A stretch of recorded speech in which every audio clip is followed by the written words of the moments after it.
মুখ্যমন্ত্ৰীৰ অসম আত্মনিৰ্ভৰশীল আঁচনি এই আঁচনিখনৰ আমি ইণ্টাৰভিউ লৈ আছিলোঁ। আজি কেবিনেটে এই আঁচনিখনৰ 25,238 গৰাকী হিতাধিকাৰীক অনুমোদন দিয়ে। মুখ্যমন্ত্ৰীৰ অসম আত্মনিৰ্ভৰশীল আঁচনি এই আঁচনিখনৰ আমি ইণ্টাৰভিউ লৈ আছিলোঁ। আজি কেবিনেটে এই আঁচনিখনৰ 25,238 গৰাকী হিতাধিকাৰীক অনুমোদন দিয়ে আৰু 3 নৱেম্বৰত 25,000ক ধন মুকলি কৰি দিয়েই আমি গধূলি আৰু 75,000ৰ কাৰণে আবেদন সংগ্ৰহ কৰিম। অৰ্থাৎ টোটেল আমি 1 লাখ ল'ৰা ছোৱালী আমি এই আঁচনিখনৰ সুবিধা দিব বিচাৰোঁ।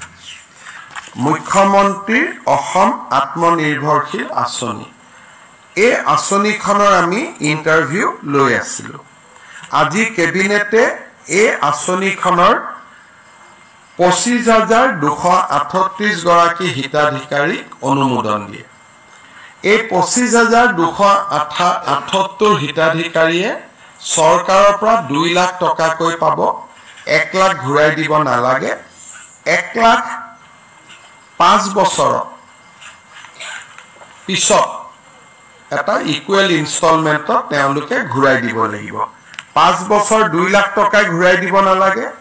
5 বছৰ পিছত 1 লাখ ঘূৰাই দিব নালাগে আৰু বাকী 1 লাখ যি ঘূৰাই দিব থাকিব সেয়াও সৰু সৰু ইনষ্টলমেণ্টত পিছৰ 5 বছৰ অৰ্থাৎ 10 ইয়াৰ্ছৰ ভিতৰত 5 ইয়াৰ্ছ হলিডে 5 ইয়াৰ্ছৰ পিছত তেওঁলোকে সৰু সৰু ইনষ্টলমেণ্টত পিছৰ 5টা বছৰত আমাক টকাটো ঘূৰাই দিব। 1 লাখ ঘূৰাই দিব আৰু সুদ দিব নালাগে। 1 লাখ ৰাজ সাহায্য 1 লাখ ঋণ আৰু ঋণো উভতাই দিব লাগিব উইদাউট সুদবিহীন ঋণ।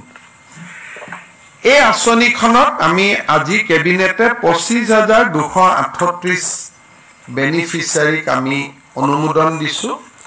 3 নৱেম্বৰত এই আঁচনিখনৰ ধন আমি গুৱাহাটীত কেন্দ্ৰীয় অনুষ্ঠান এটাৰ জৰিয়তে আনুষ্ঠানিকভাৱে বিতৰণ কৰিম।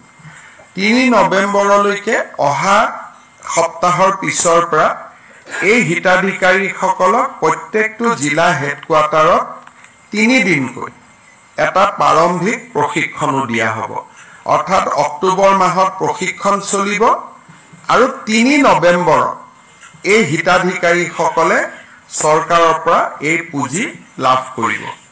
ইয়াৰ ফলত আমাৰ আৰু এটা কমিটমেণ্ট আমি পূৰা কৰিলোঁ আৰু 3 নৱেম্বৰত 25,000ক ধন মুকলি কৰি দিয়েই আমি গধূলি আৰু 75,000ৰ কাৰণে আবেদন সংগ্ৰহ কৰিম। অৰ্থাৎ টোটেল আমি 1 লাখ ল'ৰা ছোৱালী আমি এই আঁচনিখনৰ সুবিধা দিব বিচাৰোঁ। এই মাহৰ 19 তাৰিখে আমি চৰকাৰৰ 2টা ফ্লেগশ্বিপ স্কিম আৰম্ভ কৰিম।